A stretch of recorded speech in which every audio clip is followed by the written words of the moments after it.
Yo, what's happening, YouTube? It's your boy Rastik. This is the Jay Rastik Podcast. It is going down. I got a special guest in here with me. Yeah, I mean, we got a session going on across the hall one time. So if you guys out there, y'all need studio time, y'all need tattoos, y'all need music videos, any of that, like any type of entertainment type of situation, make sure y'all hit us up, man. Urban Arts Entertainment.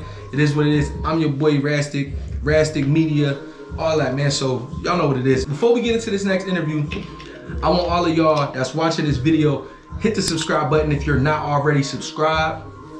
And make sure you hit the thumbs up, hit the like button. Share this video with all your peoples, man. We trying to run up the numbers, trying to take it to the next level. You feel me? It is going down, though. I want to introduce my next guest. You know what I mean? I've been knowing him for a while. And it's a pleasure. It is a pleasure to have you on the show, my man, Head Greezee. You feel me? What's we good, in Rastik, here. my nigga? Bro, you already, man, appreciate you, bro, for coming through. You know what I mean? It's going down, man. You know, like just basically pop it off. Like, you know what I mean? Let niggas know that don't know who you are. Let them know, like, what it is that you do. And, you know what I mean? We go from there. All right, Head Greezee. I mean, you know, do the music. Do the rap, do the hip hop, do the singing. I write my own stuff. I fell in love with hip hop as a kid, like most niggas. Started getting into the music business maybe about 5 years ago, maybe. I started putting tracks down, going to studio sessions with my young boys, and just, you know, fucking around. I got on the mic one time and I snapped. Then the young boys validated me. They was like, "Grease, man, keep going." You know what I'm saying? So. I found a lane, my nigga. I got in that lane. I stayed in that lane, you know, and I've been in it ever since. Right. Facts. That's what's up. I mean, how did I get into music? It's kind of, you know what I mean, kind of similar. Yeah, you think about it. There's some way back shit. Yeah, make you think about it. Yeah, like. I mean, we all like hip hop as a kid, my G, but. Yeah, like, but you don't. Sometimes you ingest hip hop and then you be like, you don't really be seeing yourself doing it. You just kind of a fan. Then somewhere along the line, it just click and you be like, man, I need to do this. Or you meet that one person, or you hear that one beat, or you know how that is. And then people just be like, yo, you got it. You got it. What I mean? Yeah. That's kind of how I was. I started off in church. Started off doing gospel rap. Right. And from there, when I got in touch with the streets, it was more like I would freestyle a lot, but just playing. Then my best friend, RP, my man Juice, you know what I mean, RP Juice, my best friend was like, yo, bro, you really got it. Like, you got talent, you need to do this. This was in Buffalo, in Langford Project. But yeah, that's how I be. So you got into music that way. What were some of your, like, inspirations in music, like, coming up? Mainly, my main inspiration was just everything that went along with it, like the breaking, the waving, the popping, the girls. Absolutely. You know, because you know if you fuck with hip hop back in the day, you know you was getting the girls. All the girls was around, even if you didn't really have no bars. You could rap like a cornball, rat, cat, pack, and you know what I mean. They'd be like, "Oh, he's cute, he's fine." Ooh, he's That's a fact. That's a fact. I mean? So, yeah. When I was young, I was like, ain't it different now? Yeah, because it's a lot different. Yeah. Like when you used to do music, it was a big thing. Yeah. Like you come to the house party, like, oh my man rap, and the whole because everybody couldn't do it. Everybody can do it, but now, everybody couldn't do it good. Now everybody really do it, and then it's like some cornballs to be able to slip through the gates. It's like, and it's crazy, right? But you know that's a two-way street though, bro, because you get a lot of brothers that want to be rappers so bad, and then they suck. You know what I mean? Then you get dudes that can't rap, but be snapping. Yeah. You see what I'm saying? Have no interest in the business at all. Right. But you hear them, you know, just like they do with the NBA cats, just in anything in life, you know. There's a lot of niggas we know walking around need to be in the NBA. Right. Like they said that's how Beanie Siegel was. Like they was like he didn't really want to rap. He was just like, you know what I mean? But he was so good that his man pushed him. Yeah, his man introduced him to whole like, yo, he nice. Yeah. And it just took off from there. So that's definitely realistic. It is definitely like, you know what I mean? But back then, it really was like, it was a thing. Like it was like you was special because you was able to do music. Right. And on top of that, it wasn't so much jealousy. Yeah. You know, like niggas more respected you more for what you could do. Yeah. You know, like if I was having a little gig, I'm inviting Rastik, because I know Rastik gonna freestyle and set that bitch off. Facts. To the point to where people be like, they're like, yo, I thought Rastik was coming, Grease. Yeah. You know what I mean? Facts. It ain't like that no more, because you go somewhere, you snap, you got 90 niggas coming trying to battle you, foaming at the mouth and shit, jealous, you know what I mean? So facts. That's a fact. So like what you got album coming, right? Yeah, got an album coming out, the old new. You know how it is in music business, man. You put projects out, you push them out, and then you try to get them released, and then you go through red tape, and then you go through niggas procrastinating. That's why I remember the advice you gave me. It's good to know how to do your own producing and all that, so you ain't really gotta wait on nobody. Unless you got a nigga you trust. Yeah. Unless you got a good team behind you. It's definitely, the team is definitely important. Right. If you don't have a team, you definitely gotta have people that you trust to like make decisions on your better half, and no doubt. Like really, because I've seen a lot of situations where groups or whatever, the jealousy be embedded in it, and then it's like, oh, he not really giving his all to that artist or whatever. You know what I mean? This is crazy. And I hate to see that too, man. You struggle, and then they get there, they get the money, and then niggas get the beef, and wow, you know what I mean? Yeah, it's crazy. It's definitely crazy. So, how would you describe the music that you typically make? I would describe the music I make, bro, as just for my age group and my demographic. I realized that the lane I was good in was just that feel good type of music. Not really trying to out rap niggas, and I'm not from the South, so don't expect me to sound like no niggas from Atlanta or Memphis. I'm from up here. Right. I'm gonna do me in the long run. You know what I mean? So a lot of that's why me and my nigga right here, we don't really, this is my nigga right here, Cool Mac Nico. Can't show support, but my guy. Thank you for coming too, man. You already. What's your name again? Your stage name? Cool Mac. Cool Mac. You know what I mean? Salute to my man Cool Mac. Shout out to Cool Mac. Hey, y'all check. Anybody that's come on this podcast, y'all check them out. You feel me? So go Google that right now. You feel me? Cool Mac. You feel me? I know Mac Boys. You know. Mac Boys. You feel me? Salute. But yeah, like you were saying, we don't really listen to other artists. Yeah. Because for two reasons. One is because if you listen to your favorite artist, 90% of the time when you deliver your bars, you're gonna sound like him. Yeah, that's a fact. And niggas don't even realize that subliminally. Yeah. You know what I mean? And then plus it's better to stay creative. And plus on top of that, number two is there's so many good artists out here. Yeah, facts. You know when niggas, me personally, as soon as you drop, niggas be like, yo, you sound like him, and then you sound like him, and then you sound like him. Right. I can't learn nothing from you. I ain't listening to you. That too, right? And I think that need to be coming back. It do because it was a stigma on music, particularly with hip hop, right? Where you had to have some substance to be considered serious, and if you didn't, like let's say you know how let's say what we call it bubblegum rap or whatever, right? Right. These niggas is like stars now. A lot of niggas that stars now would have been one-hit wonders because we was real strict. Yeah. As the fans, you know what I'm saying? As the fans, we was real strict on what we let like be successful and like. Don't. When you say stuff like that, when you talk like that, first thing the young bucks say, "Oh, this nigga preaching." Right. But it's not about preaching. It's just knowledge. Yeah, facts. You know, but the music advancing is faster. It ain't the young niggas' fault that they get there quicker. No. It's not their fault. It's not their fault. Definitely. You know? I'm glad you said that because it's a lot of new music that I rock with because me too. That new melody type of like that's dope. Like you know what I'm saying? Like because a lot of artists like we grew up, we could like sing and we could do, but it was frowned upon a little bit. Like when Ja Rule and 50 started like harmonizing, a lot of people first was like, oh niggas is tripping or they trying to cross over.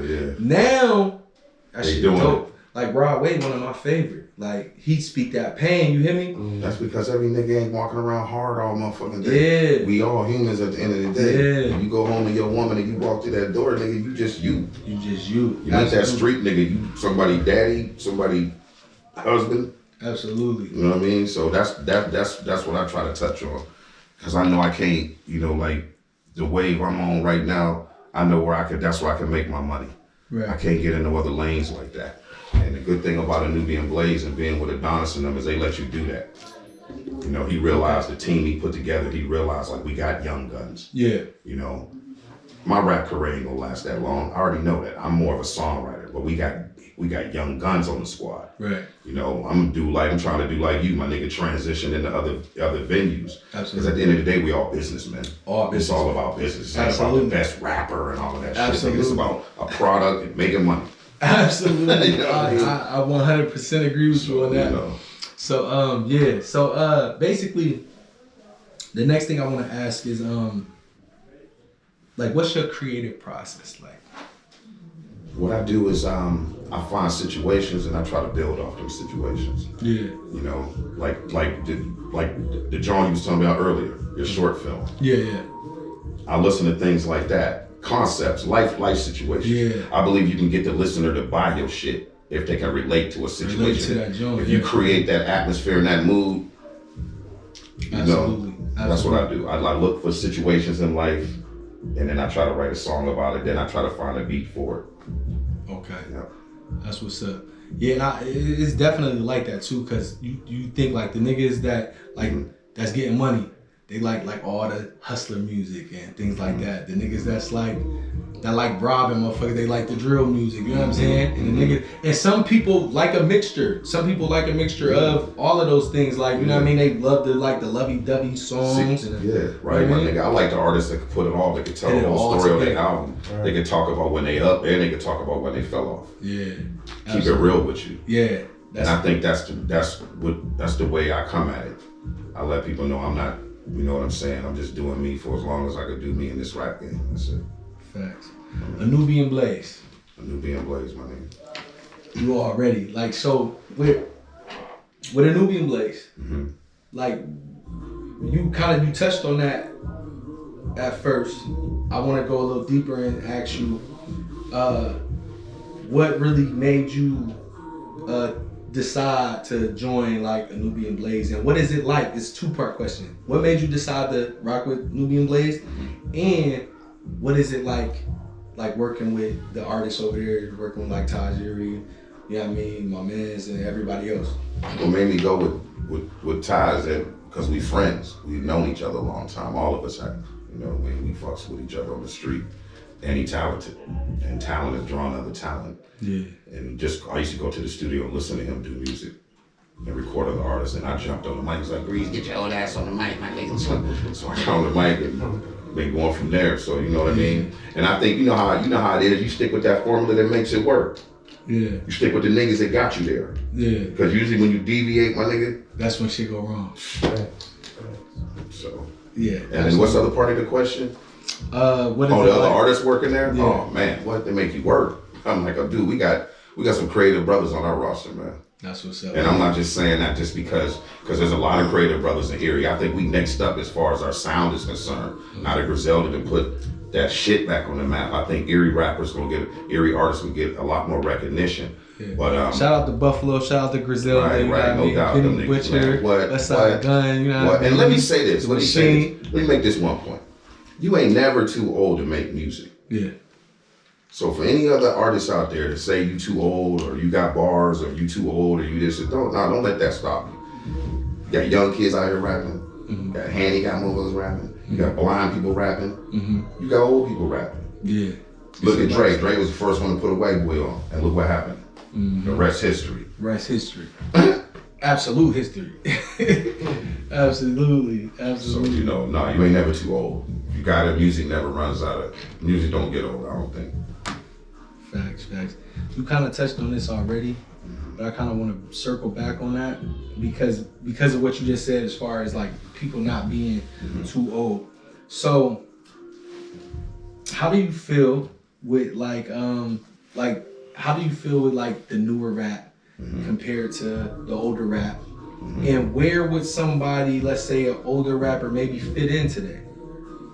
I think the newer rap is really good. I just don't think it's as creative. It's more process, I think. When I listen to it, it's more like they use the same formula, you know. And if it makes money, you can't blame them. You know what I mean? But I think where older rappers fit in is that they add a new dynamic to that sound. Yeah, blended. Because it's like when you listen to when you listen to a track, you looking for that artist that's gonna jump out at you. Yeah. You're like, yo, who the hell was that nigga? He set that shit off because he coming with. Yeah. That's why I used to fuck with Snoop, because everybody be rapping fast, and then Snoop, come through the grill, come with all that slow act, my nigga, you know what I mean? He come with that shit, and kill that shit. Yeah. So, shout out to Snoop. Shout out to Snoop. Right. Shout out to the dog. But yeah, that's what it is, you know. And it's all, at the end of the day, my nigga, it's all good music. Absolutely. What's one message that you would give to your fans? The one message I would give to my fans is listen. Listen and appreciate. Yeah. People don't appreciate. Yeah. People be so quick to judge. You know, if you don't sound like who they've been listening to in their car all day, then you trash. Yeah. Don't judge. No, listen, pay attention. Pay attention. And then make your assessment. Don't just hear the beat, and if you don't like the beat, then judge the whole body of work. Listen to it. Yeah, facts. I can give it that. What would you be doing right now if you wasn't doing music? Man, bro. That's a good one, right? Hey, the best interviewer on the internet. Holla at me. Right. Now, most people think, like, you know, they look at a black man and say drugs. You know, most average, and what's the average hip hop ass? I'll be thugging, nigga, I'll be hustling. Yeah. What I be doing, nigga, is really trying to turn a business, trying to start a business. I never was the type of cat that like working for people. Yeah. You know what I mean? I'm not good at taking orders, and I'm type of nigga, I want to do like you, I want to build my own. Yeah. Because I'm talented enough to do that. So when I've exhausted all them avenues, then I guess I might work at McDonald's or something. Or hustle, I'm gonna make money, you know what I mean? Right. Kind of way. Facts, definitely. So you would be basically in your entrepreneurship, as you should entrepreneurship. though. As you should. Yeah, just like what y'all got going on here, bro. Yeah, you know what facts. I mean? Yeah. I think that should be taught in school anyway. Yeah. I feel like we've been taught all of this, go to school, go to college, and then you could be successful. And it's like, nah, it's another lane. It's a lot of people that dropped out of high school that's successful today, that's famous, that's wealthy, that's whatever. I think we need to start teaching like kids in school for perseverance, things like just entrepreneurship, period. Banking, credit, the importance of credit. All of that. You know what I mean? It's all just, of that. I think that needs to be taught in school now. Like all this. To teach our kids that, you know, you could be an owner. Yes. Don't grow up just look at yourself as a worker. Work to be an owner. Think like an owner right from the start. That part. You know what I'm saying? Because we weren't taught coming up to chase ownership. We taught just to be good, get a job, and work, and just settle for what you got. Yeah, that's what we actually are taught. Go to school, get good grades. Then you know what I mean? Go to college, get good grades, and then somebody can throw you a bone and hire you, and you're gonna make a lot of money. But you can make that same money and more. Just coming with a good idea and working that thing into existence, manifesting it. You know what I'm saying? So every time I see that lighter that you put on a string and pull it out like that, I think to myself, why not think of that? You know what I'm saying? Something like so simple, but it's a necessity because everybody lose their lighters or a nigga clip you for your lighter. You know what I'm saying? That little piece of idea. Yeah, right. It's like you one idea away from being successful. A millionaire. You know what I'm saying? Right. That's everybody what's good about this country, right? My nigga. Everybody that had the change on the leash, the lighter leash, like you know what I'm saying? Yeah. So I just wish that was taught more in school and you know what I mean? Because the kids is our future, you know what I'm saying? No doubt.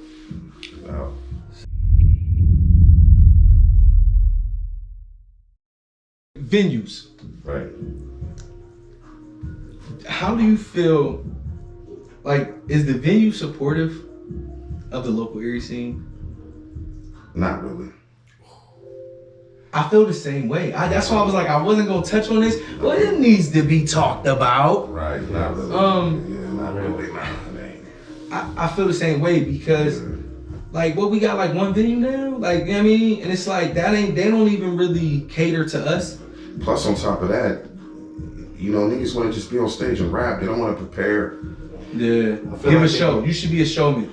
To all you artists out there, put time into your showmanship. Put time into your set. Like really, like give a show because people is paying to come see you. Whether it's $5, $3, $10, right. They coming to see you. So put some ideas into your set. You want an idea? Get some light fixtures. Invest in that. have a light show to go with your set. Pay your little cousins to be some dancers. Give them $20 or something, come to your show. Give your audience something to look at. That's all I wanted to say, because walking back and forth and just rapping your music, you could do that in the living room. Like, you could do that. You're doing that for yourself. For yourself in the lunchroom. Yeah, you know what I'm saying? So please go invest in your show set. And try to do some music where you can rap it without your background vocals. And then you can implement the other stuff on top of that. But other than that, man, do y'all thing, man. I just wanted to get that little tidbit because of what my man has said about showmanship. Like, it's so important. Well, nigga, can I tell you a story just on that point? Yeah. I did a show at Peabody's in downtown in the Flats in Cleveland. In Cleveland, yeah. And there was this girl that came up there. I don't know where she was from, but we was doing just like me. We was going back and forth doing our job. This girl came on and lit that shit up. She had dancers. She made all of us look like this. Yeah. Because she was so professional. Her shit was so tight. Yeah. And when she came on, people just gravitated towards the stage, and that's when I learned. Yeah. That's facts what you just said. That's more than just talking and rapping, and people want to do this more than to look at you. Yeah. You gotta give them something. You gotta give them an experience, you know what I'm saying? And that same thing kind of happened to me. And shout out Cleveland, shout out Peabody's. Right. I love Peabody's. Yeah. Wonderful venue. Same thing happened. What's the name? I think I was either in Cleveland or Pittsburgh. I can't remember the venue I was at. Same thing happened. Yeah. It was like, I thought I was, I took pride in my shows. Right. But when I see somebody really knock it out the park, it was like, oh, I got to go to the drawing board. Because I used to just like, I used to wear the little shirts on my head, so I get like brand new shirts and then throw them in the crowd and do all this crazy stuff. And I'm thinking like, I'm winning. Like, I'm like, oh. But when I saw somebody, like you said, the professionalism, the choreography, lights dimming, she had the lights come down. Like everybody. First of all, they made us get back. Yeah. They made us get off. They said, you gotta get back. And she had her security. These big niggas. This nigga hand was ready to get back. I'm like, all right. They got it down, man. They had the light. She came out there. She was sexy. She was getting it. I mean, instantly. If you was at the bar, nigga, you put that drink down and turned around, my nigga, and went. Yeah. That's when I realized you gotta be an entertainer also. Yeah, absolutely. You gotta be an entertainer. Everybody ain't Jay-Z. Only Hov can just stand there and look cool. And then everybody know his joint, so they gonna be rapping with him. Right. Look at James Brown. Exactly. Yeah, James Brown, ultimate showman. His wordplay was not the best at all, but his showmanship. Yeah, I mean, yeah, one of the greatest performers ever. Like, yeah, absolutely.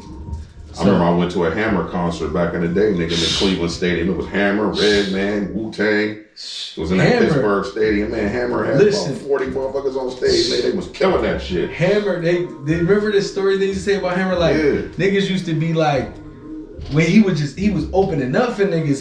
He killed the crowd. By the time they was coming to see him before who he was opening up for. Yeah, like it was crazy. Like I used to love him. See Hammer. Like me too, man. I fuck with him. Hammer don't hurt him. Man, he was nice. Yeah. And they said he used to take all the energy out of the crowd. So when the main act would come on, they'd be tired and be like ready to go home, like because of all that energy and all them people running around and jumping. And then, you know what I mean? Facts.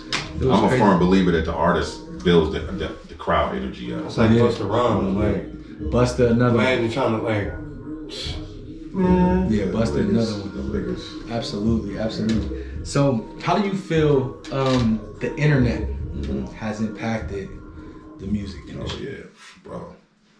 That shit is, to me, it's a negative impact all the way around. Only reason I say that is because I like the fact that you gotta work. Yeah. You know what I mean, Rastik? I think people ain't gonna come see you if they can see you on the internet every day. And that's why niggas don't get money. That's why their albums get leaked. I agree. Like one wrong critic before, say you drop your album, your mixtape, one wrong critic get on there and say this shit trash. Out the box, out the gate, you done.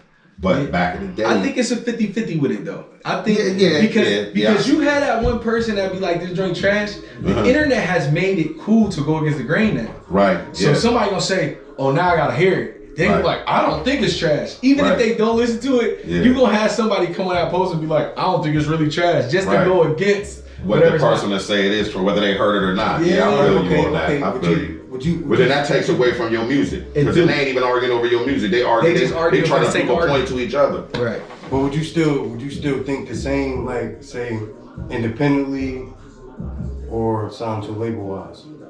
Would internet still be? I think right. Well, independently, you're right. Because independent, you gotta grind. Yeah. You gotta have that media presence. Yeah.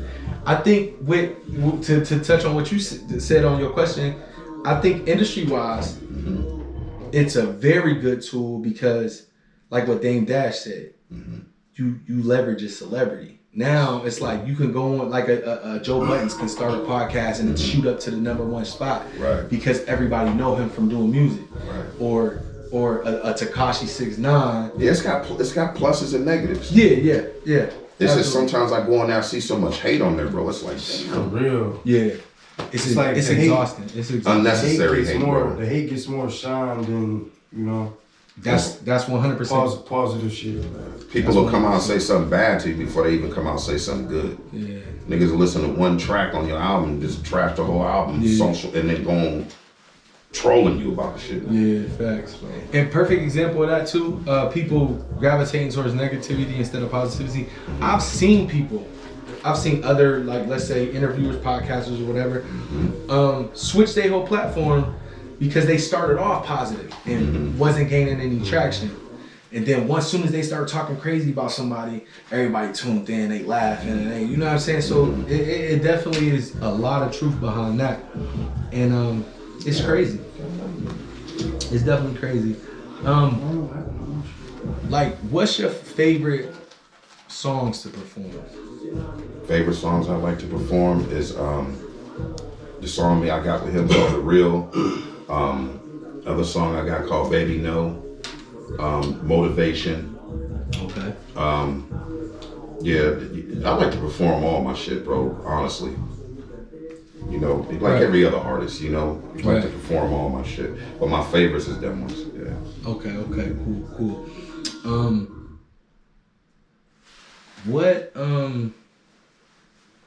What famous musicians do you like, admire, or look up to, or famous music people, whether R&B or rap, whatever? Oh yeah, I listen to a lot of newer generation. Like I said, Corday, Young Nudie. That's my dude. Shit. NLE, nigga hard. A Boogie with the Hoodie. Okay. Yeah, even Lil Uzi. Lil Uzi hard, he go hard. What's up with Lil Uzi? But you know what I like though? I fuck with Pharrell, that whole vibe. Oh yeah, absolutely. Mick Jenkins and all of them, I like that vibe. You know, Earth Gang, all them cats. Yeah. Okay. Yeah. Absolutely. But touching on your boy Lil Uzi Vert, man, what you think about the Joan all in the middle of his head? What was it? 24 million. You know what I think about that, my nigga? You remember back in the day when everybody thought Michael Jackson was crazy? Yeah. For sleeping in that tube. That nigga ain't crazy now, is he? You don't think Mike crazy now if he's sleeping in a tube, right? You know what I mean? I don't know. Maybe Lil Uzi got so much damn money that made my nigga crazy. Yeah. They had so much money. Come on, you got 24 million to do that. Right. Why would you do that? Why would you do that? That you got that much money that this is making you nuts. You put an infinity stone in the middle. Yeah, like that's like infinity. Like what is you like Black Thanos type shit? Man. But I don't know, man. I don't ever want to be. I don't want to have that much money, my nigga. You feel me? So, I just think that sometimes excess can drive you crazy, and I think that's what's going on with that brother. No, you know what the most dangerous drug is though? Attention. That's what I'm saying. Excess. Yeah. He gets so much attention. 24 million though. Come on, 24 million. That's what boggled my mind. Not the fact that he put a stone in his head, but he paying 24 million to do it. Yeah, facts. And then had to get it out. I mean, if you paid 1,000 a rack, look, they're gonna put a rack in this shit. I mean, you know, okay, bam, nigga, just take it out. Pay 500 to get it out, nigga. But if you pay 24 million to put it in, you gotta pay another 24 million to get it out. Fact. Think about that. So that's why I mean that don't be a follower, be a leader go a long way for real. Cause he did that because the one dude, Sauce Walker from Texas, put the thing on his put it on his face. Yeah. His was 250,000. It's like with the put it on your face, you got a lot of meat in your face too. Yeah. Like you put it right here. Like we don't got a lot of fucking, you know what I mean? Like, That's all. You see his joint. His joint is like it's swelling up now. He gonna probably end up having to get it out. If they don't take it out the right way, he could die. It's just wild. That's wild, bro. I mean, yeah. So, what's the best advice that you've been given ever? What I've been given is don't ever say no. Don't ever tell yourself no. Whatever you want to do, whatever you think you can do, make that shit happen. That's what my pops I like told me. that. Yeah. Salute to your pops. Like I like my that. pops from the South. Yeah. So he grew up being no, nigga, no, nigga, no. He heard that his whole life. So he told me, man, so don't ever settle for no. Yeah. Or can't. You know what I mean, my nigga? Like, if you want it, you get it. Listen. Don't tell yourself no, man. I like that. That's good. Man, food for thought, man. Think on that. Chew on that for a second, man. You already. You know what I mean? If you could change anything about the music industry, what would it be? The hate. I change the hate. I take the hate out of it. And niggas bite. Copycat. You know what I mean, my nigga? Yeah. Maybe it's me, but when we was younger, it was more original artists out here. Yeah, you was frowned upon by copy. Like for every one original artist, I can hear 10 niggas that sound alike. Yeah. You could copy the way somebody says one word back in the day, and they go, you biting it. You like, yo, you could crash your whole career. Right. So it's I ain't one of them niggas to try to live in the past. So I don't want people to get this interview and think, well, this yeah. Because I'm an old head, I try to live in the past. I don't live like that. No, we live in it right now. We live in it right now. But what I'm saying is, that's why they call that shit classic, my nigga. Yeah. Because people get that feeling, that nostalgia feeling. They want to go back to them real days. You know, and I think that's what we at right now in hip hop. People is tired of the same old. They want to go back to those days. Yeah. Feel me, my nigga? So. I agree. Yeah. Definitely put that very well. Man, this is a good. Listen, it's a good interview, man. I don't care what y'all talking about, man. Yo, the Rastik Podcast is going down. You feel me? Fact. Hey, so basically, what's next for you? What's next? The project I got, I'm releasing with my nigga right here. We call it Benefits as we a group. Okay. We're gonna release a mixtape probably the end of March. Okay. And then we're gonna do an album, and then I'm gonna have another album coming out this summer. I'm gonna try to hit him with the summer, push a little single out there, and then follow that up with an album. But and then just keep doing my music, bro. You know what I mean? Absolutely. Trying to appeal to my little base that I got, my little crowd that like what I'm doing. Let me know on the book, hey Grease, keep that up. I like that. Like you don't sound like them young niggas. That's what I want to hear, my dog. Niggas be calling me, telling me that. So I'm gonna just keep doing that. And for people trying to get in touch with you and all that, how would they get in touch with you? I'm on all platforms, bro. Just hit me up on all the platforms. Okay. I'm a Nubian Blaze, www.nubianblaze.com. I'm on there. Okay. And go through there. And then I'm on Facebook and Reverb Nation and SoundCloud, all of that. All right, cool. And you know what I mean? If you got anything you want to, shout out your peoples. Yeah, I want to say, give a shout out to my baby mom, Jackie Giordano, R.I.P. R.I.P. everybody we lost. You know what I'm saying? R.I.P. everybody we lost in 2020. Stay safe. Oh, Head Greezee. Stay up. You already. It's going down. It's your boy, Rastik, man. Y'all tuned into the Jay Rastik Podcast. Rastik here. Old Head Greezee is in the building. It is what it is. Make sure y'all like, subscribe to the channel, man. Put y'all comments down in the comment box below. Let me know what's your favorite thing about hip hop today. Put that down in the comment box below, man. I love you guys. Team Rastik, we win the division. Without you guys, there's no me. So you guys are the real MVP. You dig? Bang 'em, huh? Let's go.